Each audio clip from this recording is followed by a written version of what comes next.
सनातन धर्म यात्रा में आपका स्वागत है। सनातन धर्म यात्रा संकल्प है राष्ट्रीय युवा संघ परम पूज्य भाई श्री संतोष सागर जी महाराज का राजस्थान के 33 जिलों की यात्रा 5 लाख बच्चों से मिलकर उनके जीवन को सुंदर बनाना, उनको अपने प्रेरणादायी प्रवचनों से लाभान्वित करना और लक्ष्य की प्राप्ति सहज हो, एक ऐसी कला उनको प्रदान करना। और आज सनातन धर्म यात्रा के 15वें पड़ाव में राजस्थान की सबसे बड़ी शिक्षा नगरी कोटा में है और कोटा के सबसे बेहतरीन पब्लिक स्कूल देव पब्लिक स्कूल में महाराष्ट्री का कार्यक्रम है। इससे विद्यालय के चेयरमैन हरगोविंद जी विजय और डायरेक्टर आशीष जी और हमारे साथ कोटा के प्रबुद्ध समाज सेवी जीडी पटेल साहब, साथ में राजेंद्र खंडेलवाल जी, यज्ञ दत्त जी और पत्रकार के रूप में हमारे साथ मौजूद है ब्रजेश जी। तो आइए आज देव पब्लिक स्कूल से आज के सुंदर कार्यक्रम का अवलोकन करते हैं।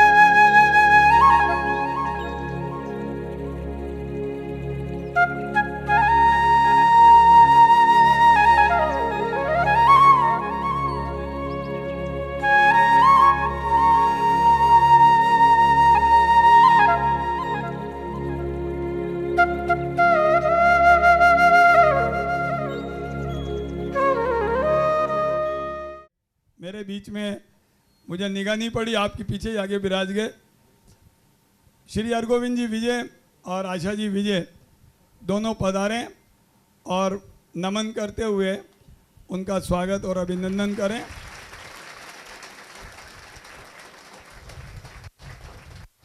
हमारे अभिन्न सहयोगी और शिव कुमार जी जो लगातार, हम तो केवल 1 या 2 दिन ही यहाँ काम कर रहे हैं, लेकिन आप लगातार यहाँ हमारे साथ पूरे मिशन में महाराज श्री के साथ जुड़ करके काम कर रहे हैं। आप YouTube और चैनल्स पर भी अपनी बात कहते हैं। मैं आग्रह करूँगा आशीष से कि वो शिव कुमार जी का भी स्वागत और अभिनंदन करें। बहुत ही सौभाग्य की बात है, आज हम सबके बीच, आप सबके बीच राष्ट्र के युवा संत परम पूज्य भाई श्री संतोष सागर जी महाराज पधारे हैं। परमपिता परमात्मा को नमन, भगवान राधा कृष्ण को नमन, माँ सरस्वती को नमन और हम सबके मध्य विराजमान राष्ट्र के युवा संत पूज्य भाई श्री संतोष सागर जी महाराज के पावन श्री चरणों में नमन। मंच पर विराजमान आदरणीय हरगोविंद विजय जी, आदरणीय जीडी पटेल साहब, राजेंद्र जी, यज्ञ दत्त जी और सम्मानित मंच और राष्ट्र के नौनिहाल प्यारे प्यारे बच्चों, युवाओं, जो सुंदर छवि आपके सामने इस समय नजर आ रही है, आप राष्ट्र के संत परम पूज्य भाई श्री संतोष सागर जी महाराज जो राजस्थान के ही बीकानेर जिले के श्री डूंगरगढ़ में जन्मे हैं, आध्यात्मिक जगत का एक बहुत बड़ा नाम है जो खास तौर से इन 5 महीनों में बहुत चर्चा में है, क्योंकि आपने वो कार्य किया है जो अब तक सनातन धर्म में किसी ने नहीं किया। आपने पूरे देश में 300 से अधिक कथाएं करी हैं, भागवत कथा, राम कथा, देवी महापुराण, शिव महापुराण और बड़े बड़े स्कूलों में आपने मोटिवेशनल स्पीच से बच्चों को प्रेरित किया है। लेकिन कथाएं सब कुछ इसलिए छोड़ दी कि आपके मन में हुआ कि कथाओं से कोई बड़ा परिवर्तन में नहीं कर पाया, क्योंकि कथाओं में अधिकतर उम्रदराज लोग आते हैं, बड़े बुजुर्ग आते हैं। कुछ ऐसा किया जाए जिससे हमारी राष्ट्र की युवा पीढ़ी सनातन धर्म से जुड़े, वेद पुराण और गीता से जुड़े और अपने लक्ष्य को सहजता से प्राप्त करे और एक दिव्य व्यक्तित्व अपने आप का निर्मित करें। इस संकल्प के साथ आपने 1 वर्ष की यात्रा शुरू की है और इस यात्रा के 14 पड़ाव हो चुके हैं। 15वें पड़ाव में इस समय हम राजस्थान की सबसे बड़ी शिक्षा नगरी कोटा में हैं। बड़ा नाम सुना है कोटा के बारे में, लाखों, पूरे देश के लाखों विद्यार्थी यहाँ पर शिक्षा ग्रहण कर रहे हैं। लेकिन जो मुख्य पीड़ा भाई श्री संतोष सागर जी महाराज की वो ये है कि वर्तमान में युवा पीढ़ी बहुत ज़्यादा डिप्रेशन में है, बहुत परेशान है और इसका उदाहरण कोटा में देखने को मिलता है। जब हम नित्य अखबारों में, टीवी में पढ़ते हैं कि फला बच्चे ने सुसाइड कर लिया, उसने आत्महत्या कर ली, तो अगर किसी को सबसे ज़्यादा पीड़ा होती है तो एक संत होता है, क्योंकि कहा जाता है संत हृदय नवनीत समाना, संतों का हृदय मक्खन के समान चिकना, नरम, सरल होता है और वो कोई पीड़ा नहीं देख सकता। और आप तो हमेशा कहते हैं कि मुझे सबसे अधिक कोई प्रिय है तो हमारे राष्ट्र का युवा है। तो आप सबके लिए आपने सारी कथाएं, अपने घर की सुख सुविधाएं छोड़कर राजस्थान के इन 33 जिलों की यात्रा का संकल्प किया है। और अभी तक 75,000 बच्चों से आप मिल चुके हैं, जिनको अपने आधे पौन घंटे के प्रवचन से उनके मार्ग, जो आपका लक्ष्य है, उस लक्ष्य के मार्ग को कैसे सरल बनाया जा सकता है, कैसे सुंदर बनाया जा सकता है, आप चिंता मुक्त कैसे हो सकते हैं, और जो चीज आप प्राप्त करना चाहते हैं वो आनंद के साथ कैसे प्राप्त कर सकते हैं। आज हमारा सौभाग्य है कि एक बहुत अच्छा स्कूल कोटा का, जिसको कहा जाता है DPS, देव पब्लिक स्कूल, और युवा माइसी हमेशा कहते हैं कि 3 पायदान होती है एक व्यक्ति की। एक तो वो स्थान होता है जब व्यक्ति साधारण इंसान से भगवान की तरफ बढ़ता है, और एक वो परिस्थिति आ जाती है जब वो नीचे गिरता है तो वो दुर्योधन भी बन जाता है।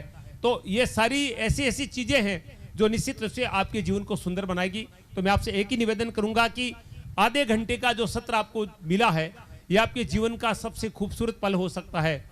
एक एक बात अगर आप ध्यान से सुनेंगे तो ये निश्चित समझ लीजिए कि आप जो चीज प्राप्त करना चाहते हैं वो सहजता से प्राप्त करेंगे, और प्राप्त करने के बाद में जीवन का आनंद उठाएंगे, उस डिग्री का, उस पद का आप आनंद लेंगे। तो मैं अधिक वक्त नहीं लूंगा क्योंकि समय की कुछ मर्यादाएं हैं। मैं सीधे पूज्य भाई श्री संतोष सागर जी महाराज के पावन श्री चरणों में नमन करते हुए आपसे प्रार्थना करता हूं कि राष्ट्र की युवा पीढ़ी जो आपके सामने बैठी है, जो राष्ट्र का भविष्य है, उनको अपने प्रेरणादायी स्वर्णिम शब्दों से, प्रवचनों से लाभान्वित करें। परम पूज्य भाई श्री संतोष सागर जी महाराज।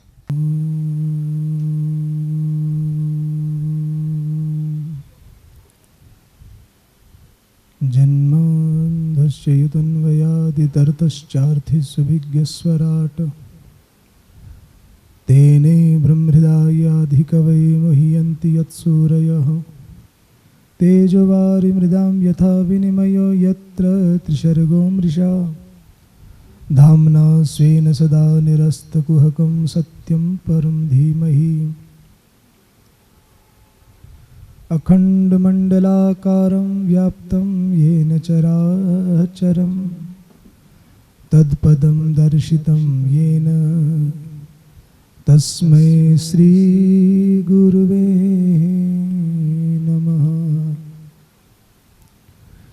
कृष्णाय वासुदेवाय हरे परमात्मने प्रणतः क्लेशनाशाय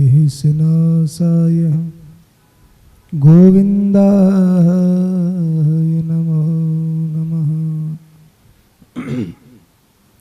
बोली भारत माता की, भारत माता की। युवाओं वाली जय नहीं है ये तो बूढ़े बुजुर्गों वाली जय है, तो युवाओं वाली जय लगाए। बोले भारत माता की। हाँ, अब ठीक है।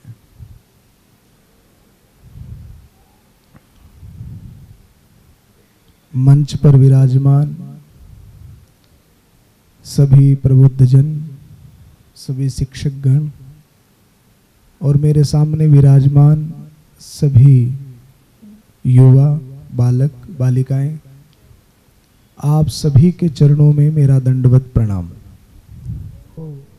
आधे घंटे का यह सत्र हम आप सबके लिए उपयोगी हो सकता है।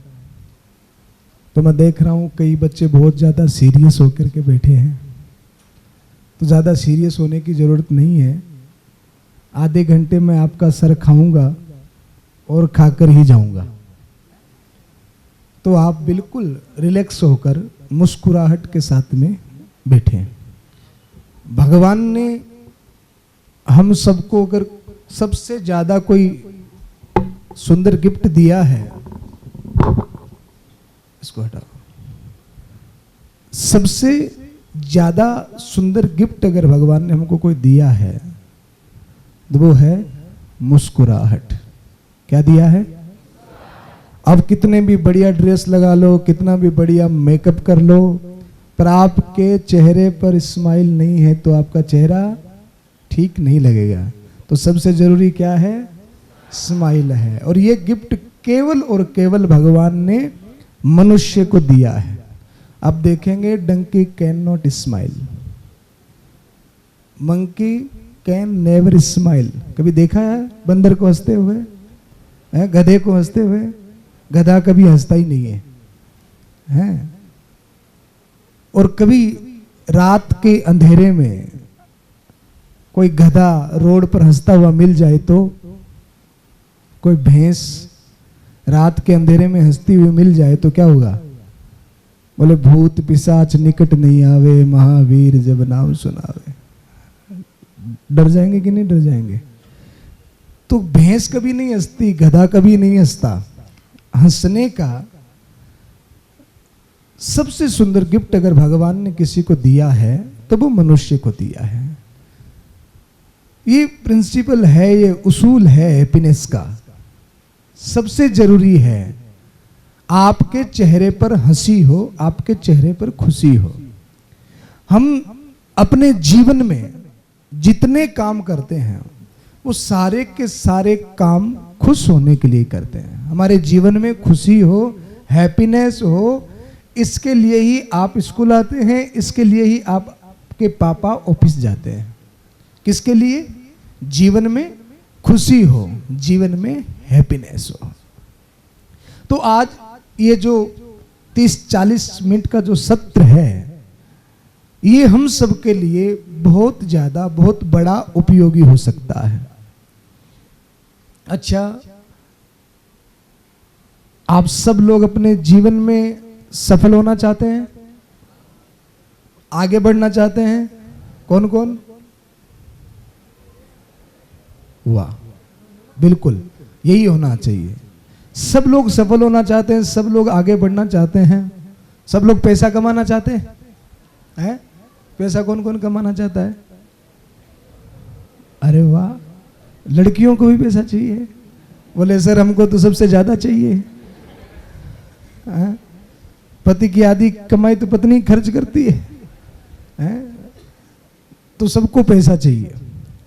एक स्कूल में एक वरुण नाम का लड़का था, तो सर ने पूछा तुझे पैसा चाहिए? बोले हाँ। बोले कितना? बोले सर मेरे पास 7 बंगले हो, 20 गाड़ी हो, 10 ऑफिस हो, मुझे इतना पैसे वाला बनना है कि मेरे पास 20 गाड़ी हो, रोज नई नई गाड़ी भेजाऊं, मेरे पास 10 घर हो, इतना पैसे वाले बनना। सर ने कहा बड़ा अच्छा। तो एक लड़की को पूछा कि तुझे क्या बनना है? बोले मुझे वरुण की पत्नी बनना है। इसके पास में 20 गाड़ी होगी, 10 घर होंगे, हैं? तो मुझे और कुछ नहीं बनना, मुझे तो इसकी पत्नी बना दो बस, है कि नहीं? तो हम सब लोग आगे बढ़ना चाहते हैं, सफल होना चाहते हैं, अपने जीवन में कुछ करना चाहते हैं।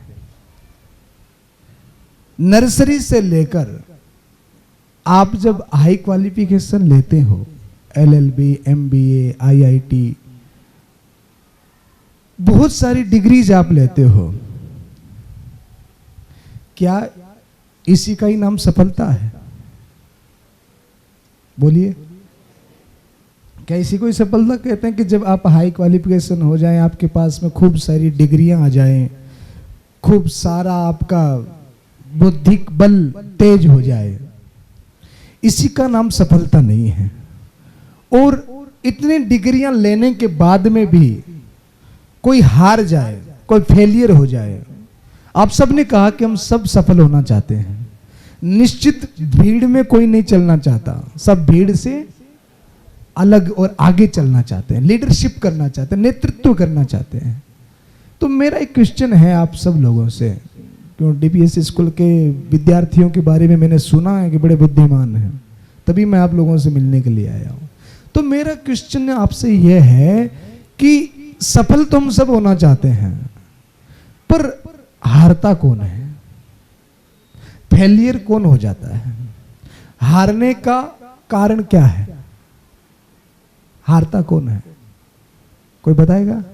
बताओ बेटा, तुम बताओ। थोड़े थोड़े को होठ हिला रही है, बता जो जहां बताओ, जैसा उत्तर आता है। एक माइक दो बेटा, उस गुड़िया को माइक दो। बोलो बेटा। हम लोग वो हारता है जिसकी मेहनत में कमी होती है। बहुत सुंदर। क्या नाम आपका? ताली बजाओ एक बार इसके लिए। बैठो बेटा, धन्यवाद। हारता वो है जिसकी मेहनत में कमी होती है। अच्छा, अगर कोई आदमी रात दिन मेहनत करे और फिर भी हार जाए, ऐसे भी तो लोग होते हैं ना। अरे भाई, एक दो स्टूडेंटों ने साथ में पढ़ाई की, साथ में एग्जाम दिया, एक सफल हो गया और एक नंबर से रह गया। तो एक नंबर से रहने वाले को हम ये तो नहीं कह सकते ना कि इसकी मेहनत में कमी है, एक नंबर से ही रहा है वो। तो ये तो नहीं कहा जा सकता कि जो सफल हुआ है उसने मेहनत बहुत की, जो असफल हो गया उसने मेहनत नहीं की। उसने भी मेहनत की पर वो एक नंबर से रह गया। तो मेहनत करने के बाद में भी अगर कोई हार जाए, असफल हो जाए, अपने लक्ष्य को प्राप्त न कर पाए, इसका दूसरा कारण क्या है? कोई और बताएगा? जो बेटी ने बताया वो भी कारण था। इसके अलावा कोई और आपके दिमाग में कोई थॉट आ रहा है ऐसा कि ये भी एक कारण हो सकता है हारने का? कोई बताएगा लड़कों में? हाँ बताओ बेटा।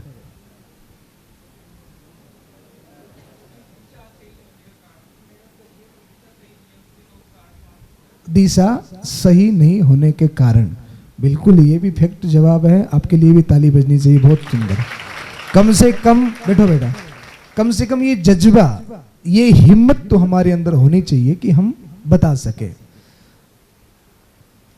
आज से 5000 वर्ष पूर्व हमारे भगवान श्री कृष्ण ने एक मित्र दूसरे मित्र से जब वो हार जाता है, अर्जुन को संबोधन अपने मित्र को करते हैं, जो आज दुनिया का, विश्व का यानी ब्रह्मांड का सबसे महत्वपूर्ण ज्ञान है, और उस ज्ञान का नाम है भगवत गीता।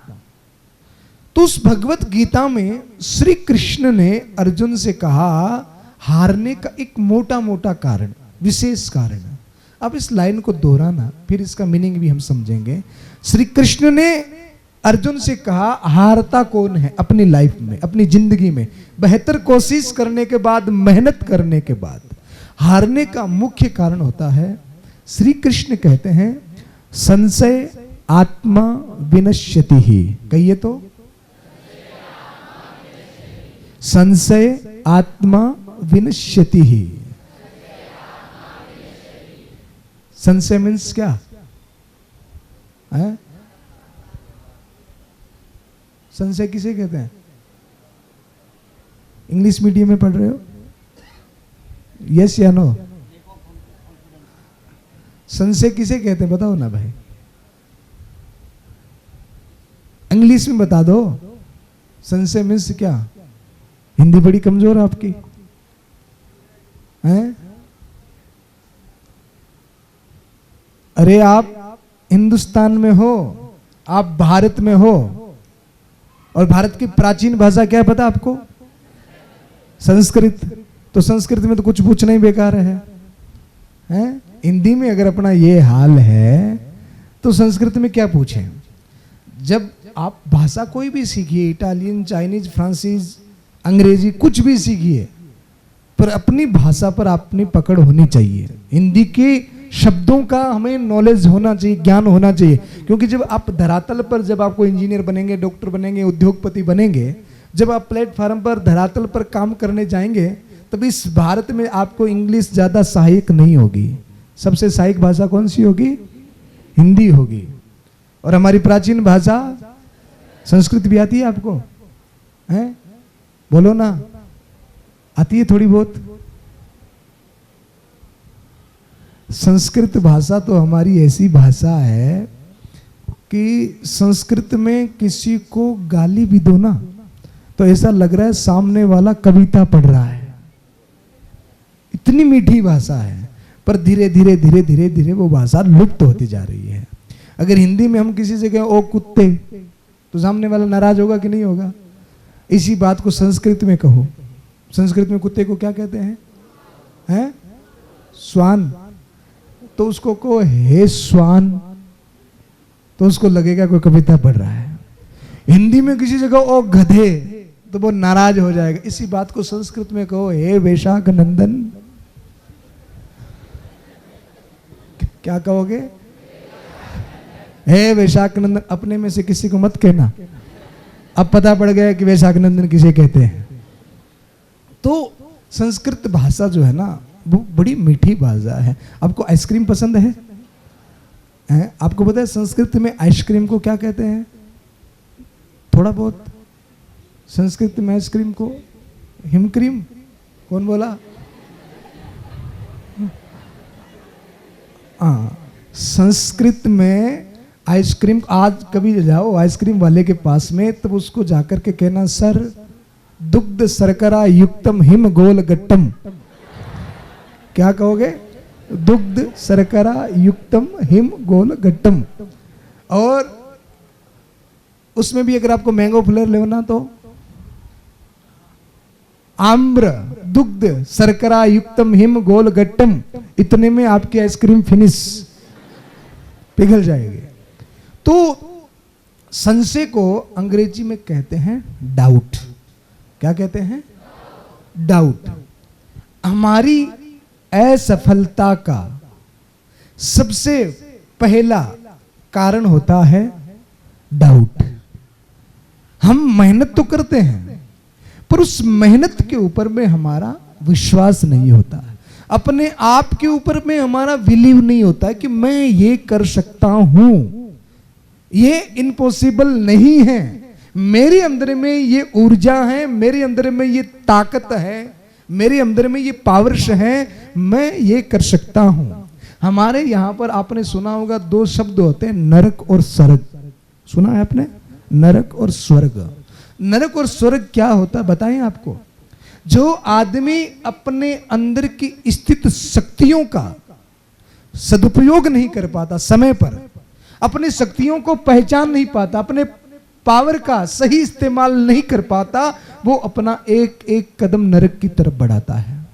और जो आदमी समय रहते अपनी ऊर्जा को, अपनी शक्तियों को, अपनी क्षमताओं को पहचान ले और उसके अनुरूप अपने जीवन में मेहनत करे तो वो आदमी एक एक पांव कहां बढ़ाता है? स्वर्ग की तरफ बढ़ाता है। अगर हमें अपनी क्षमताओं का, अपनी योग्यताओं का पता नहीं है तो हम फेलियर हो जाएंगे। हमारे यहां पर दो शब्द हैं, एक शब्द है चिंता और एक शब्द है चिंतन। चिंता और चिंतन, इन दोनों में क्या फर्क है पता है? बोले एक बच्चा ऐसा होता है जो रिजल्ट के बारे में सोचता है और एक बच्चा ऐसा होता है जो स्टडी के बारे में सोचता है। दोनों में फायदा कौन देगा? स्टडी देगी। जो रिजल्ट के बारे में सोचता है कि मेरा एग्जाम आने वाला है, उसके तो पिछली बार इतने आए थे, मेरे अब की बार कितने नंबर आएंगे, मैं ये पास होऊंगा कि नहीं होऊंगा, मेरे इतने मार्क्स आएंगे कि नहीं आएंगे, मैं उससे आगे निकलूंगा कि नहीं निकलूंगा। जो रिजल्ट के बारे में सोचता रहे वो क्या कर रहा है? चिंता कर रहा है। और जो अपनी स्टडी के बारे में सोचे, पढ़ने के बारे में सोचे, वो क्या कर रहा है? वो चिंतन कर रहा है। तो हमें चिंता तो करनी नहीं है, हमें क्या करना है? चिंतन करना है। अपने शक्तियों को पहचाने।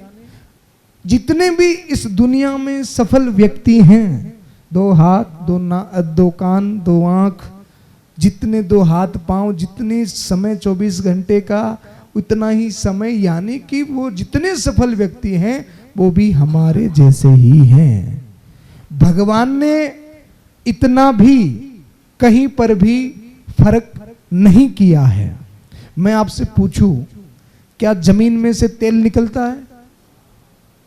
बोलो यस या नो। निकलता है तेल? जमीन में से घी निकलता है? हैं? सोच लो, थोड़ा सा दिमाग पे जोर दो। डायरेक्टली इनडायरेक्टली नहीं निकलता।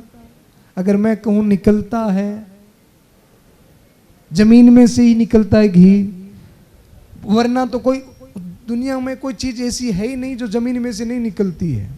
ये देने वाली भूमि ही है, जमीन ही है। अरे भाई घास होगी, गाय घास को खाएगी तभी ना तो वो दूध देगी, घी निकलेगा। तो निकल तो जमीन में से ही रहा है। ये जमीन सबसे ज्यादा उपजाऊ है। इस जमीन की तरह ही उपजाऊ हमारा मनोमस्तिष्क है। ये जो है ना, दुनिया में 100% लोगों में से 92% लोग शरीर के इस नीचे के हिस्से से काम करते हैं। कहां से काम करते हैं? इस गले के नीचे से हिस्से से मेहनत करते हैं। और केवल 8% लोग होते हैं जो इससे ऊपर के हिस्से से काम करते हैं।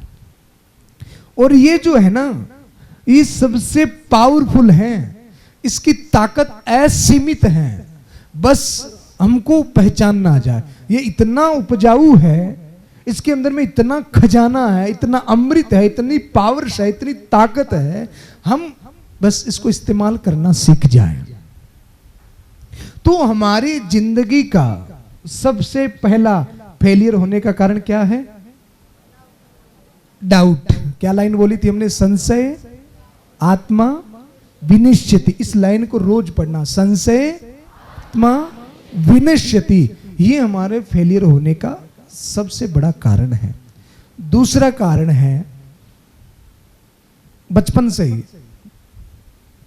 घर में एक आज की थ्योरी, वर्तमान समय की एक ऐसी थ्योरी बन गई है, बचपन से ही हमको ये सिखा दिया जाता है, थोप दिया जाता है कि वो देख तेरे बुआ का लड़का डॉक्टर है और तुझे भी क्या बनना है? डॉक्टर बनना है। वो देख वो इंजीनियर है, वो इतना पैकेज ले रहा है, तुझे भी इंजीनियर बनना है। क्या ये घटना आपके साथ में घट रही है? होता है, लगभग होता है, कईयों के साथ नहीं भी होता होगा, पर हमें ऐसा नहीं करना है। आदमी दूसरा फेलियर होने का कारण है जब प्रतिस्पर्धा में, कंपटीशन में पड़ जाता है, या वो देखा देखी में पड़ जाता है कि ये कर रहा है, आज मेरी सहेली ये टीचर बन रही है तो मुझे भी टीचर बनना है, ये डॉक्टर बन रही है तो मुझे भी डॉक्टर बनना है। ऐसा नहीं करना है। हमें अपनी योग्यता को, अपने टैलेंट को पहचानना है। एक कहानी सुनाता हूं। एक गांव में एक हाथी, एक घोड़ा, एक बंदर और एक मछली, ये चारों दोस्त थे, फ्रेंड्स थे। एक दिन चारों के बीच में एक प्रतिस्पर्धा हुई, एक कंपटीशन हुआ।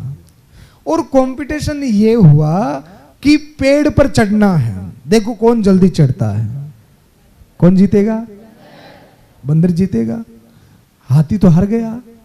तो फिर क्या हाथी को उदास हो जाना चाहिए? अच्छा, इसी कंपटीशन को थोड़ा सा बदल दो कि पानी में तैरना है, कौन जीतेगा? मछली जीतेगी। अच्छा, रेसिंग में दौड़ लगानी है, कौन जीतेगा? तो तीनों ही मामलों में हाथी तो हार गया। तो क्या हाथी फेल हो गया? क्या हाथी को उदास हो जाना चाहिए? क्यों? क्योंकि जो हाथी कर सकता है वो बंदर नहीं कर सकता, जो हाथी कर सकता है वो मछली नहीं कर सकती, जो हाथी कर सकता है वो घोड़ा नहीं कर सकता। आप जितने बच्चे यहां पर बैठे हैं, मैं गारंटी से कह सकता हूं आप लोगों के अंदर में भी ऐसी योग्यता है, आपके अंदर में भी ऐसा टैलेंट है। तो आप खोजिए उस टैलेंट को। आप देखिए कि हमारे अंदर में ऐसी कौन सी योग्यता है, ऐसा कौन सी क्षमता हमारे अंदर में है जो मैं कर सकता हूं वो दूसरा कोई नहीं कर सकता। और जिस दिन आपने अपने टैलेंट को खोज लिया, उस दिन आप जिस भी फील्ड में होंगे आप सफल होंगे, आपका नाम होगा, आपके पास में यश, कीर्ति, सम्मान, पद, पैसा, जो एक जीने के लिए जो आयाम होते हैं वो सारी चीजें आपको मिलेगी। हमें क्या करना है? पहले तो अपने डाउट को क्लियर करना है कि मैं कर सकता हूं, मैं कमजोर नहीं हूं, मेरे अंदर में क्षमताएं हैं, मेरे अंदर में योग्यता है। तो सबसे पहले तो अपने डाउट को क्लियर करना है। दूसरा, अपने आप में खोज करनी है। क्या खोज करनी है? टैलेंट की, कि ऐसा कौन सा काम है जो मुझसे बेटर कोई नहीं कर सकता। और तीसरी चीज है इंटरेस्ट। क्या है? जो काम तुम कर रहे हो क्या उसमें तुम्हारा इंटरेस्ट है? अभी आप पढ़ने आ रहे हो तो क्या इसमें तुम्हारा इंटरेस्ट है? मुझे पता है ना कोई नहीं कहेगा, मैं जानता हूं, ये ना तो कोई कहेगा ही नहीं। तो हमारा इंटरेस्ट है पढ़ाई में, और पढ़ते समय स्कूल में टीचर्स को और घर पर मम्मी को झिक झिक नहीं करनी पड़ती कि बेटा बैठ जा थोड़ा होमवर्क कर ले, हैं? करना पड़ता है क्या ऐसा मम्मी को? नहीं करना पड़ता। अच्छा, पढ़ते समय कभी बीच में मोबाइल याद आता है? हैं? ईमानदारी से बोलना, सरस्वती मैया बैठी है सामने, हैं? देखो लड़के बड़े ईमानदार होते हैं, लड़कियां झूठ बोलती। ये देखो कितने ईमानदार है। पढ़ते समय मोबाइल याद आता है ना? और कभी कभी किताब पास में पड़ी होती है, थोड़ा सा मोबाइल भी पास में ही रहता है, वो छाती से दूर ही नहीं होता।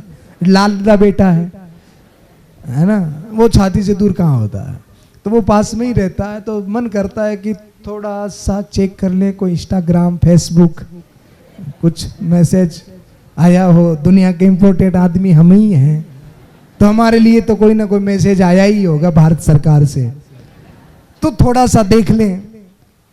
तो फिर उसको थोड़ा सा देखने के चक्कर में घंटों निकलते हैं ना। और फिर ये होता है कि चलो यार आज की पढ़ाई तो हो गई, अब कल करेंगे। दो प्रकार के बच्चे हैं, एक जिनकी अंगुली अभी ऐसे ऐसे चलती है पूरे दिन, और एक जिनकी अंगुली ऐसे ऐसे चलती है। आप कौन से में हो? हाँ, तो अगर उस मोबाइल में हमारा इंटरेस्ट है, हमें पढ़ते समय अगर मोबाइल याद आ रहा है, पढ़ते समय अगर हमें पिक्चर्स याद आ रही है, पढ़ते समय अगर हमें अन्य फ्रेंड्स याद आ रहे हैं, इसका मतलब है हमारा उसमें इंटरेस्ट नहीं है। जिस दिन इंटरेस्ट होता, मैं अक्सर कहता हूँ, आपने कभी, आपकी मम्मी टेलीविजन देखती है क्या? धारावाहिक देखती है? हैं? आपने कभी मम्मी को टेलीविजन देखते हुए देखा है? जब वो नाटक आता है, धारावाहिक आता है, तो उसमें जो अभिनेत्री होती है, तो वो जो एक्टिंग करती है और एक्टिंग करते करते रोने लग जाती है, तो उसको देख करके मम्मी भी रोने लग जाती है। देखा है ना? मम्मी भी रोती है। अब वो हंसती है तो मम्मी भी हंसती है। और अगर उस समय बीच में पापा आ जाए तो मम्मी रिमोट दे मारे। हाँ, बीच में कहां से आ गए? क्योंकि मम्मी का उसमें क्या है? इंटरेस्ट है। और जिस समय हमारा इंटरेस्ट होता है और उसमें कोई बीच में आकर के हमें डिस्टर्ब करे, तो ये हम कभी बर्दाश्त नहीं करते हैं। अगर आपको पढ़ते समय, मेरी बात को ध्यान से सुनना, अगर आपको पढ़ते समय मोबाइल याद आ रहा है, फ्रेंड्स याद आ रहे हैं, टेलीविजन याद आ रहा है, इसका मतलब है आपका इंटरेस्ट नहीं है। और इंटरेस्ट नहीं होगा तो ट्रस्ट भी नहीं बढ़ेगा। ये तीनों कारण हैं आपके फेलियर होने का। अपने अंदर के टैलेंट को पहचानिए, अपने डाउट को क्लियर करिए, अपनी क्षमताओं को पहचानिए, और जिस काम को आप कर रहे हो, अभी आपके पास में हमारे सनातन धर्म में जीवन को 4 भागों में बांटा गया है। कितने भागों में? 4 भागों में। हमारे सनातन धर्म में एक व्यक्ति की मानक आयु 100 वर्ष की मानी जाती है। अब 100 में 4 का भाग दो, डिवाइडेशन कितना कितना होगा? 25-25 का होगा। तो यानी कि आप सब लोग अभी जिंदगी के पहले पड़ाव में हैं, और ये नींव है, यही मेन स्तंभ है, पहला पड़ाव। अगर इन 25 सालों में आपने जम करके एकाग्रता के साथ में मेहनत कर ली, तो अगले 75 साल आपके सुखी होने हैं। और इन 25 सालों में अगर आपने मेहनत नहीं की, फिर क्या होता पता है ना? एक आदमी अपने बच्चे को पीट रहा था जबरदस्त। मैंने कहा सर पीट क्यों रहे हो? बोले महाराज जी कल इसका रिजल्ट आने वाला है। मैंने कहा पीट क्यों रहे हो? तो बोले कल इसका रिजल्ट आने वाला। तो मैंने कहा रिजल्ट तो कल आएगा, आज क्यों पीट रहे हो? मुझे पता है क्या आएगा। तो मैं कल बाहर गांव जा रहा हूं, कल मैं बाहर गांव जा रहा हूं और रिजल्ट मुझे पता है क्या आएगा, इसलिए मुझे जो मेरा काम करना है अभी कर देता हूं। तो जिन लोगों ने मेहनत नहीं की हो, 25 साल जिन्होंने मेहनत नहीं की हो, गंवा दिया हो इस समय को मोबाइल के व्यसन में और फैशन में। आज के हमारे बच्चे बुक्स पर ध्यान कम देते हैं और लुक्स पर ज्यादा ध्यान देते हैं। किस पर ज्यादा ध्यान देते हैं? लुक्स पर। बढ़िया चकाचक कटिंग हो जाए, बढ़िया ब्रांडेड शूज मिल जाएं, बढ़िया ब्रांडेड कपड़े मिल जाएं, और बढ़िया साइकिल मिल जाएं, और बढ़िया कंपनी का मोबाइल मिल जाए। उनको हमको ये लगता है कि मानो दुनिया की पूरी खुशी मिल गई है। होता है ना? पर ये लुक्स आपको ज्यादा दिन सुख नहीं देगा। आज अगर आप मेहनत से कतराते हो और आपका ध्यान लुक्स पर है तो आगे आपका जीवन दुखी होगा। आपको भी ध्यान लुक्स पर नहीं देना, आपको ध्यान किस पे देना है?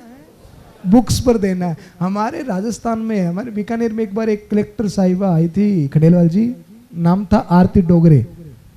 कभी आप जानते होंगे, परिचित होंगे हैं? बूंदी में भी आई थी, बीकानेर में भी थे। आप जानते हैं आरती डोगरे को? नहीं जानते? वो हमारे बूंदी में कलेक्टर आई, बीकानेर में भी कलेक्टर आई। आप कभी उनको देखेंगे ना, 3 फुट की हाइट है उनकी। कितनी? इतनी सी है, इससे ऊपर नहीं होगी वो। इतनी सी हाइट और पर्सनैलिटी है ही नहीं, कोई फेस उनका नहीं, कोई हाइट उनकी नहीं, पर वो पूरे जिले की मालकिन है और जिस गली से वो निकलती है वहीं पर सलूट होता है और बड़े बड़े अधिकारी उनकी उपस्थिति में खड़े हो जाते हैं। आप अपने लुक्स पर नहीं, बुक्स पर ध्यान दीजिए, आप अपने कद को बड़ा कीजिए।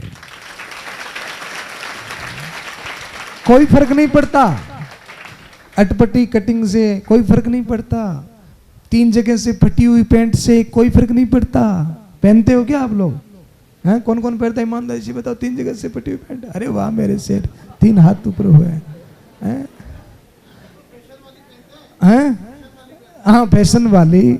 और कई लड़के तो ऐसी पैंट पहनते हैं 3 जगह से फटी हुई, वो नीचे गिरती भी रहती है। हाँ सच्ची में, वो उठाते रहते हैं, चड्डी दिखाई देती रहती है, सिर्फ बार बार पूरे दिन ऐसी में लगे रहते हैं। अब जिनसे पेट नहीं समाई जा रही हो तो वो राष्ट्र का भार क्या संभालेंगे?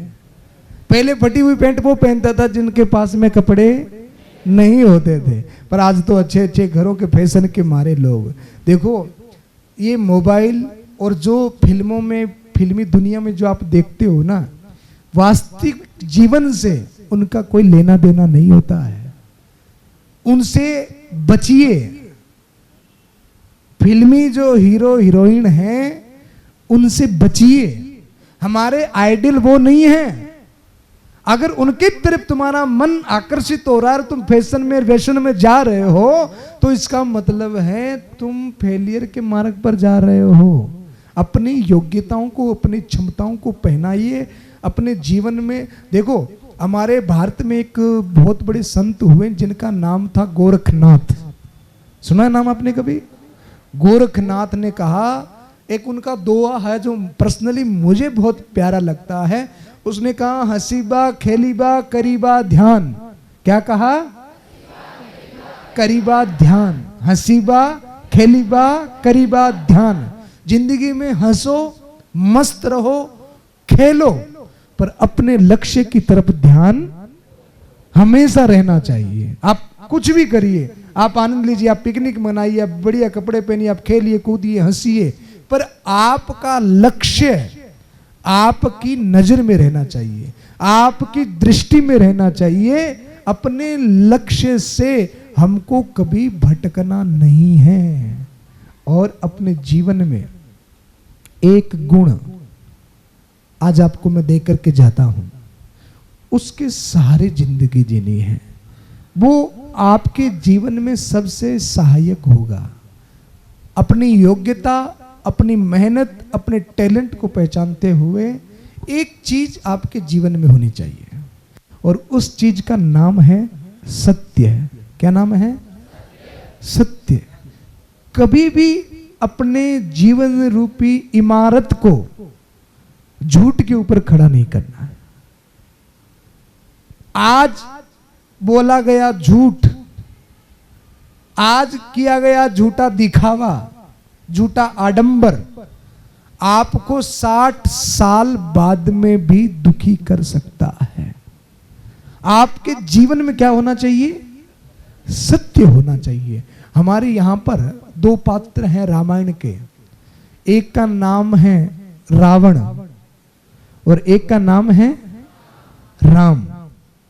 अगर आप रावण और राम की तुलना करेंगे सिस्टम के अनुरूप, तो हर मामले में रावण राम से आगे हैं। ज्ञान में रावण आगे था, उसको 4 वेदों का 6 शास्त्रों का ज्ञान था। बल में रावण आगे था, उसके पास में बड़ी सेना, बड़े अस्त्र शस्त्र आयुध थे, उसके पास में बड़ा किंगडम था, वो एक बहुत बड़े साम्राज्य का मालिक था। हर तरीके से रावण राम से आगे था।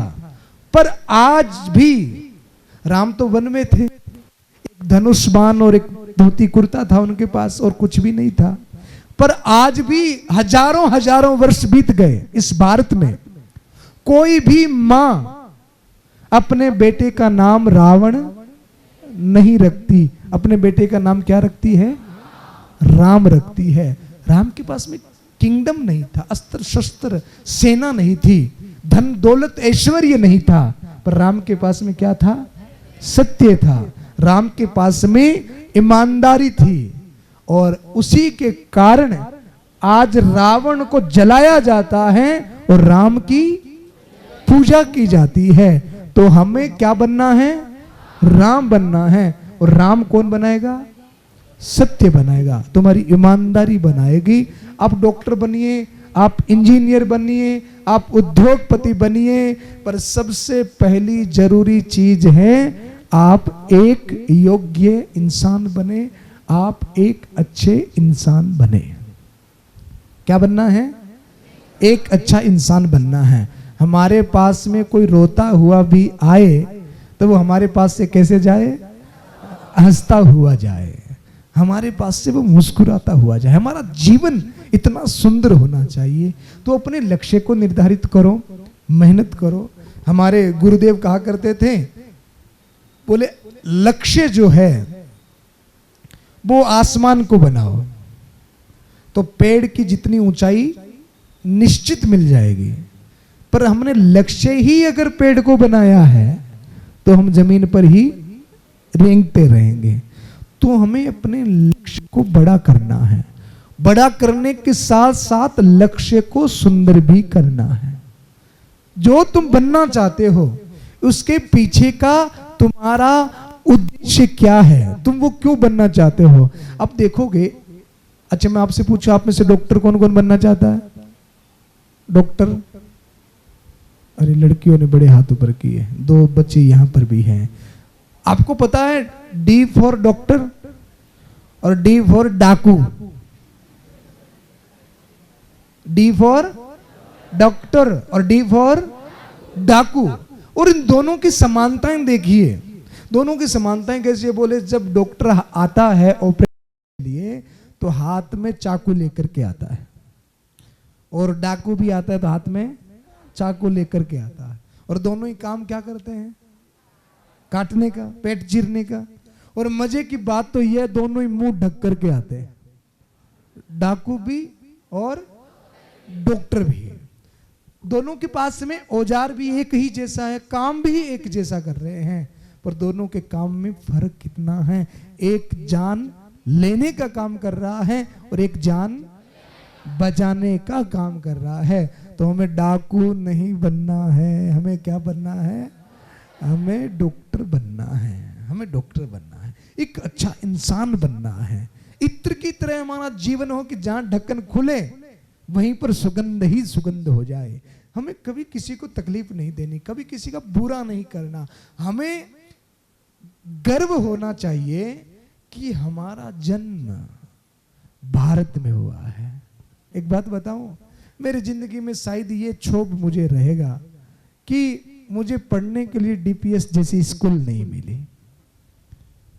इतनी बढ़िया स्कूल, इतने बढ़िया टीचर्स, इतनी बढ़िया आपकी यूनिफॉर्म, आप पढ़ाई कर रहे हैं, आपके सबके चेहरे पर जो ओज, जो तेज मैं देख रहा हूं, आप बड़े भाग्यशाली हैं कि आपका जन्म भारत में हुआ, आपको अच्छे माँ बाप मिले, आपको अच्छे गुरुजी मिले।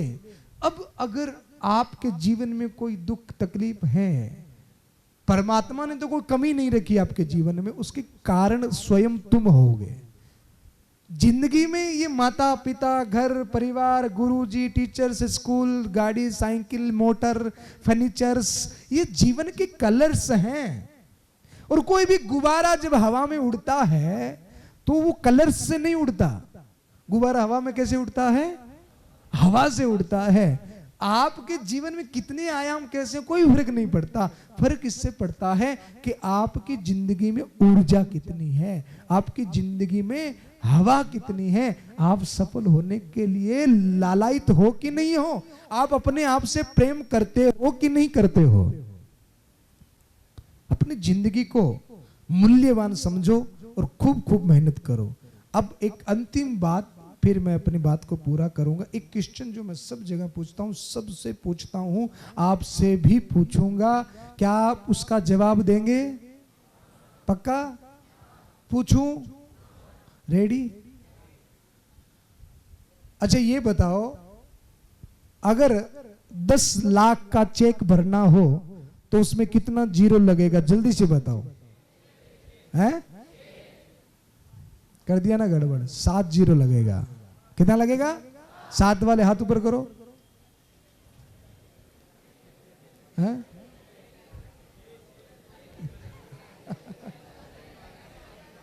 कितना लगेगा? 6 जीरो लगेगा। कईयों ने तो चेक गलत भर दिया, नुकसान करवा दिया मेरा। कितना जीरो लगेगा? 6 जीरो लगेगा। अच्छा, अगर उसमें 1 जीरो कम कर दिया जाए तो क्या चेक की वैल्यू रहेगी? कितने की रहेगी? 1 लाख। 1 जीरो और कम कर दो, 10 लाख। सारे जीरो हटा दो, फिर भी चेक की वैल्यू है ना। और अगर वो 1 हटा दे तो वैल्यू नहीं रहेगी। तो हमारे जीवन में जितनी भी डिग्रियां हम ले रहे हैं ना, वो जीरो के समान है। वो हमारी वैल्यू को बढ़ाती है। जितनी डिग्री लोगे उतनी ही वैल्यू आपकी बढ़ती जाएगी। पर उसके आगे 1 होना जरूरी है। वो 1 नहीं होगा तो उन जीरो की कोई वैल्यू, उन डिग्रियों की कोई वैल्यू नहीं है। और आपके जीवन में वो 1 क्या है पता है? बोलो। अरे वाह, परफेक्ट जवाब, ताली बजाओ इसके लिए। बहुत सुंदर। क्या नाम बेटा आपका है? संजना। देखो, मैं अभी तक पूरे राजस्थान में अभी तक मैं 75,000 बच्चों से मिला हूं, जिसमें IIT, LLB, MBA, medical college के स्टूडेंट भी रहे हैं। पर इतना परफेक्ट जवाब मेरी संजना बेटी ने दिया। बहुत सुंदर जवाब। हमारे जीवन में 1 क्या है? आत्मविश्वास है। आपके सर जिस कुर्सी पर बैठे हैं ना, चेयरमैन साहब, इस कुर्सी के 4 टांगे हैं। पहली टांग बुद्धि बल की है, दूसरी टांग बाहुबल की है, तीसरी टांग धन बल की है, और चौथी टांग मनोबल की, आत्मबल की है। तो ये चारों टांगे जरूरी है कि नहीं है? एक भी टांग निकल जाए तो कुर्सी टिकेगी नहीं। तो हमारे जीवन में वो 1 क्या है? आत्मबल है, आत्मविश्वास है। आप बता सकते हैं आत्मबल कैसे बढ़ता है? काम करोगे तो धन बल बढ़ेगा, पढ़ोगे तो बुद्धि बल बढ़ेगा, और व्यायाम करोगे तो बाहुबल बढ़ेगा। पर आत्मबल कैसे बढ़ेगा?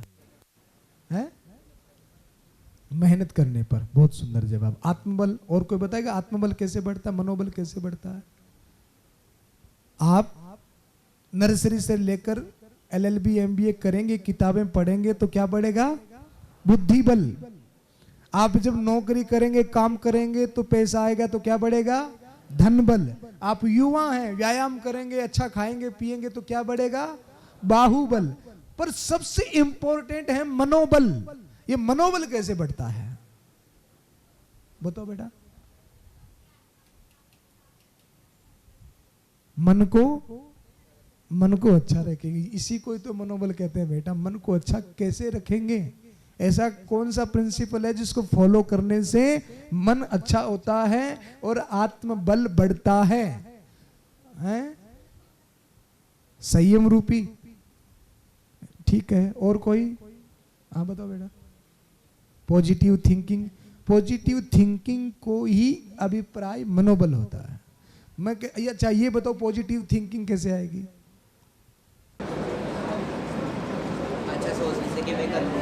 अच्छा सोचना तो पॉजिटिव थिंकिंग हो गया। ये डेवलप कैसे होगी? मैं अच्छा नहीं सोच पा रहा हूं तो मुझे कैसे सोचना पड़ेगा? अच्छा मेरे थॉट अच्छे नहीं आ रहे, मैं नेगेटिव सोच रहा हूं, तो मेरे अंदर में ऐसी कौन सी चीज को मैं फॉलो करूं जिससे मेरी सोच अच्छी हो जाए, मेरा आत्मबल बढ़ जाए? सर पहले तो नेगेटिव थिंकिंग को दूर करना पड़ेगा। कैसे?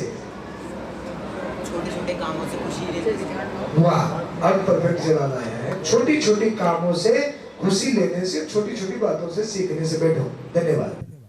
अब आपके मनोबल को बढ़ाने के लिए, बुद्धि बल बढ़ाने के लिए तो आप हजारों किताबें पढ़ रहे हैं।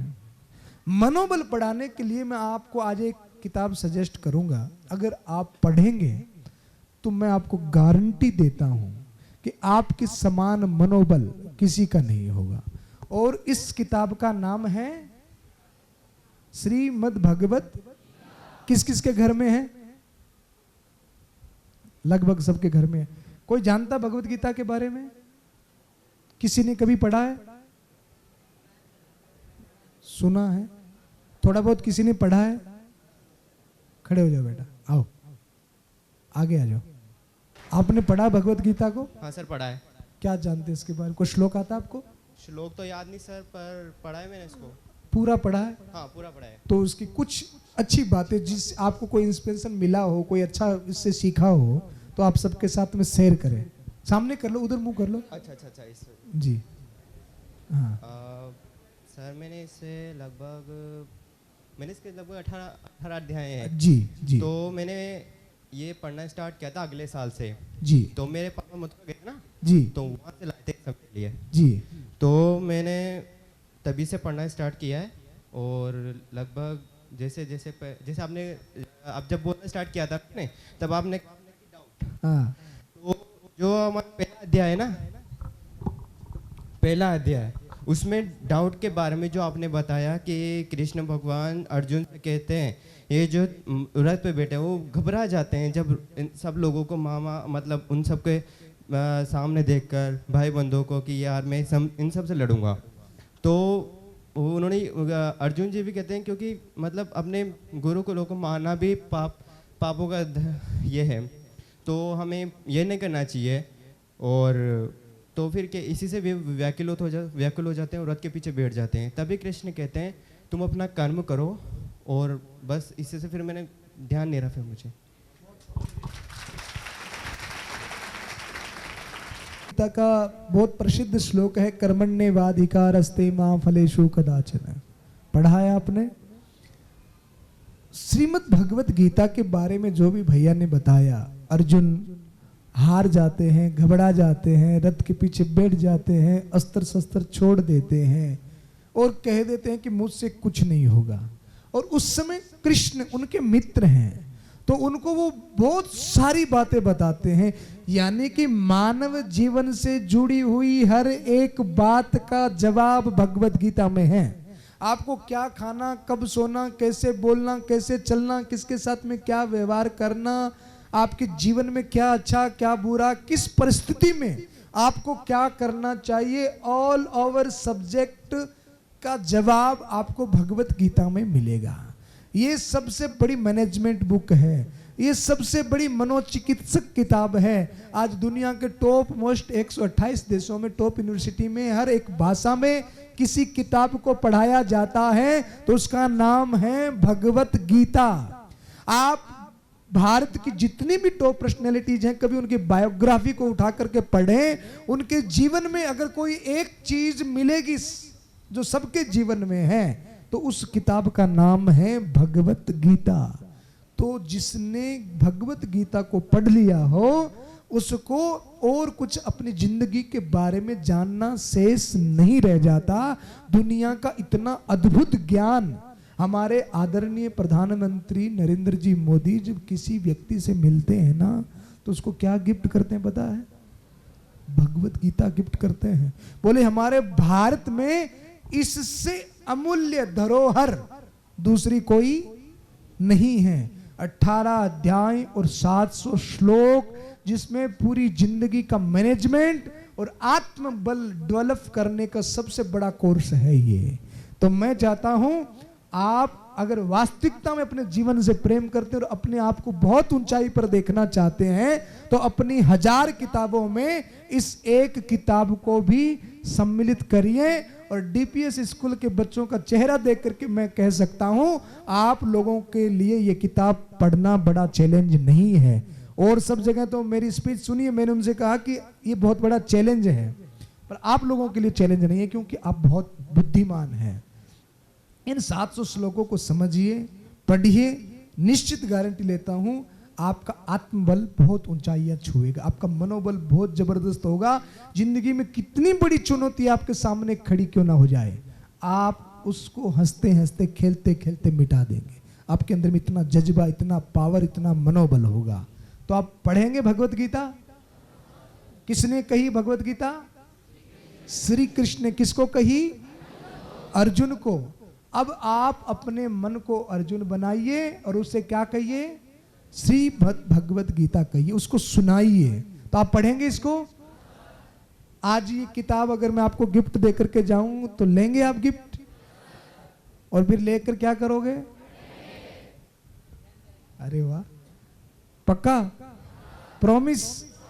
हाथ ऊपर करके बताओ, ऐसे नहीं चलेगा काम। अरे वाह, थैंक यू, बहुत बहुत धन्यवाद।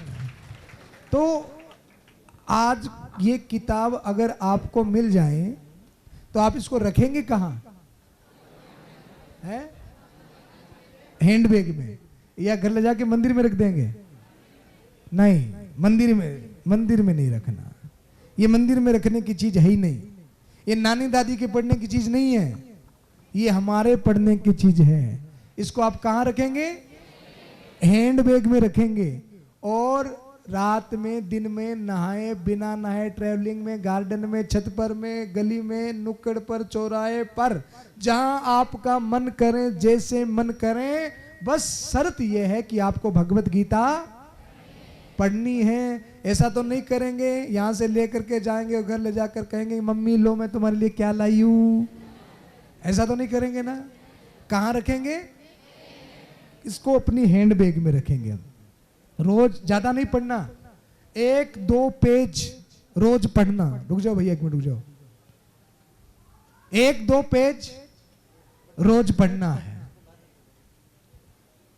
ज्यादा पढ़ोगे तो दिमाग हैंग हो जाएगा। कितना पेज पढ़ना है? 1-2 पेज। और वो भी किस समय पढ़ना है? कहीं ये भी नहीं हो जाए कि आप स्कूल आओ और टीचर्स बोले होमवर्क कर लिया, बोले सर मैं तो गीता पढ़ रही थी। ऐसा तो नहीं करोगे ना। जब आप समय आपको मोबाइल को नहीं देना है, आपको समय किसको देना है? भगवत गीता को देना है। मैंने इस बुक को केवल 15 दिन में रीड किया था, 15 दिन में याद कर लिया था। तो आपको क्या लगता है आप कितने दिनों में याद कर सकते हो इसको? हैं? 15 दिन में कौन याद कर सकता है? एक ने भी याद ऊपर नहीं किया। अच्छा 1 महीने में 5-4 पे। अच्छा 2 महीने दिए, 2 महीने। चलो इतने हाथ बहुत हैं।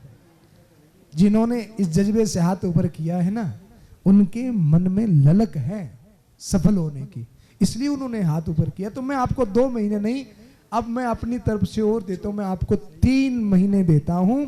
3 महीने के बाद मैं पुनः डीपीएस में आऊंगा। चेयरमैन साहब आ सकता हूं? तो 3 महीने बाद में आऊंगा और उस समय हम किस पे चर्चा करेंगे? इसके ऊपर प्रश्नोत्तरी होगी। रेडी आप इसके लिए? 3 महीने बाद हम मिलेंगे और चर्चा करेंगे किस पर? भगवत गीता पर। तो एक बार जोरदार जयकारा लगाएं। भारत माता की, भारत माता की, भारत माता की जय हिंद। नमस्कार। नमस्कार, वंदन, अभिनंदन आप महाराज श्री का। बच्चों, मैंने आपसे प्रॉमिस भी किया था और आपके आने के पहले हमने चर्चा भी की, और इसको कहते हैं माइथोलॉजी। आपके और मेरे विचारों में एक रूपता अपने आप ही ऊपर ने बना दी। मैंने इन बच्चों से यही कहा था कि हम आपको ये पुस्तिका महाराज श्री के प्रवचन के बाद देंगे, और ठीक 3 महीने बाद हम दोबारा मिलेंगे और एक प्रतियोगिता के रूप में मिलेंगे, एक कंपटीशन यहाँ करेंगे। और जीडी पटेल साहब की और हमारी तो खैर ट्यूनिंग पहले से ही है, पता क्या क्यों एक ही जैसे शब्द निकलते हैं। आपने भी वही बात कही। तो बच्चों, आपके बीच में 3 महीने बाद फिर मिलेंगे एक कंपटीशन के रूप में, और स्वस्थ प्रतियोगिता। प्रतियोगिता कैसी? गला काट प्रतियोगिता नहीं है आज जैसी, हम एक स्वस्थ प्रतियोगिता करेंगे। ये वितरण हो जाए उसी बीच में, समय का प्रबंधन को देखते हुए मैं आग्रह करूंगा आशीष से। देखिए, हम कई प्रकार ग्रेटिट्यूड करते हैं, हम कई प्रकार से आभार करते हैं। इस संस्थान की एक परंपरा है कि ये अभिनंदन के रूप में आभार व्यक्त करेंगे महाराज का। और बच्चे ध्यान से, किताब आपके पास आ रही है, कोई शोर नहीं, और pin drop silence, finger on mouth. और मैं आग्रह करूंगा आशीष से कि वो अभिनंदन पत्र का हाँ देंगे, वो इनाम देंगे। नेचुरली बात है, प्रतियोगिता होगी तो इनाम भी होगी। मैं आशीष को आग्रह करूंगा कि वो आए। और महाराज श्री के लिए इस डीपीएस परिवार ने, हमने एक छोटा सा मानपत्र बनाया है। वैसे तो आपका मान करने के लिए हमारे पास शब्द नहीं है, फिर भी कुछ पुष्प अंकित किए हैं अभिनंदन पत्र के रूप में। मैं आग्रह करूंगा, मेरा अनुज, मैं क्योंकि मेरे परिवार के बेटा हैं, तुलिका ने भी हमें ज्वाइन कर लिया यहाँ, अच्छा लगा तुम भी आए, क्योंकि नई पीढ़ी को जब तक जगह नहीं देंगे। हरगोविंद जी हमारे तो 65 से ऊपर हो गए, कितने दिन रहने वाले हैं वो कुछ पता नहीं, लेकिन ये पीढ़ी इस काम को निश्चित आगे लेगी। मैं बिना कुछ समय गवाए आग्रह करूंगा आशीष से कि वो अभिनंदन पत्र का वाचन करें, और फिर मेरे अपने परिवार के हरगोविंद जी, आशा जी, आशीष, तुलिका और भी उपस्थित परिवारजनों को इसे द्वारा भेंट किया जाएगा। निदेशक डीपीएस एजुकेशनल ग्रुप कोटा, सभी बच्चों, सभी स्टाफ, संपूर्ण डीपीएस परिवार की तरफ से महाराज श्री का अभिनंदन स्वागत करता हूं। ये सौभाग्य प्राप्त हुआ आज हमें, जो महाराज श्री आज हमारे परिवार के बीच पधारे। उनके अभिनंदन सम्मान पत्र के क्रम में संतोष सागर जी महाराज, सनातन धर्मी कथावाचक, उनको डीपीएस परिवार अभिनंदन सम्मान पत्र प्रेषित करता है। चरमण्यवती माँ चंबल की कल कल करती पुनीत धरा से पवित्र हमारी शैक्षणिक नगरी कोटा में डीपीएस परिवार आपका हार्दिक अभिनंदन करता है। आपका आतिथ्य हमारा सौभाग्य है। आप जैसे सनातनी धार्मिक कथाकार, तेजस्वी, प्रतिभावान, कर्तव्यनिष्ठ व्यक्ति के डीपीएस आगमन से एक अविस्मरणीय मधुर स्मृति एवं अमिट छाप हृदय में अंकित हो गई है। हम गौरवान्वित हैं आपके आगमन पर। आपका हार्दिक अभिनंदन, सुस्वागतम। समाज, राज्य व राष्ट्र के निर्माण में आपके द्वारा आध्यात्मिक यात्रा का शुभारंभ अलौकिक है। आपके द्वारा सनातन धर्म के उत्थान में आध्यात्मिक आयोजन व सनातन धर्म के प्रचार प्रसार हेतु भगवत गीता ग्रंथ का निशुल्क वितरण अतुलनीय है। आपके अथक प्रयासों द्वारा समाज में प्रगतिशीलता, आपकी अलौकिक शक्ति, असीमित कार्य क्षमता एवं निस्वार्थ समर्पण भाव दर्शाता है। परिवार, समाज एवं अंततः राष्ट्र की गौरवमय गाथा समाज के हर व्यक्ति की सहभागिता के बिना एक मिथ्या है। सच तो यह है, हमें संघर्ष स्वीकार करना होगा, सहर्ष स्वीकार करना होगा। एक संपन्न, व्यवस्थित, सौभ्य एवं सफल परिवार सनातन धर्म की असीम निष्ठा, तन्मयता एवं तत्परता का परिचायक है। आधुनिक भारत, सशक्त भारत, संबल भारत की कल्पना बिना सनातन धर्म के औचित्य विहीन है। आत्मिक शुभकामनाएं। जीवन की प्रत्येक भोर की स्वर्णिम रश्मियां आपके जीवन गाथा का नया अध्याय शुभारंभ करे। इन्हीं भावनाओं के हृदय के अंतरतम से आभार व्यक्त करते हुए उज्जवल, सुखद, स्वस्थ, समृद्ध, यशस्वी जीवन की मंगल कामनाएं एवं कोटि कोटि नमन। आपको शुभकामनाओं के साथ शत प्रणाम एवं धन्यवाद। सादर एवं श्रद्धान्वित समस्त डीपीएस परिवार। हरगोविंद जी विजय चेयरमैन, आशीष विजय निदेशक, तुलिका विजय प्रिंसिपल एवं निदेशक, हेमा खिची मैम प्रिंसिपल।